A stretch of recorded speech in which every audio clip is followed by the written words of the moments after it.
So ayun mga ka-agri, magandang hapon po sa ating lahat.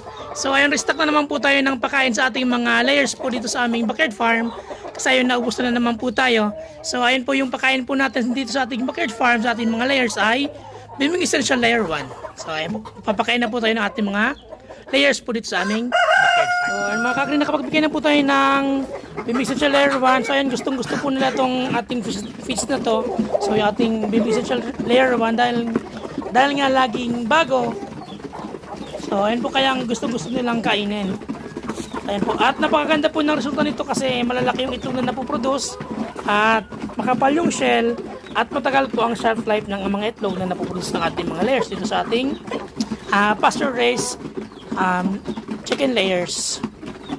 So ayun mga karigya, kung naghanap po kayo ng mga pagkain or pagkain sa inyong mga layers or paitloging manok, so ito po yung recommended ko sa inyo, Biming Essential Layer 1.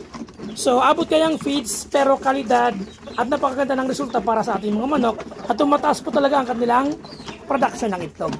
So, yan lamang po and happy farming!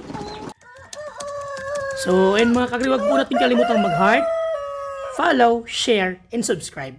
Thank you for watching!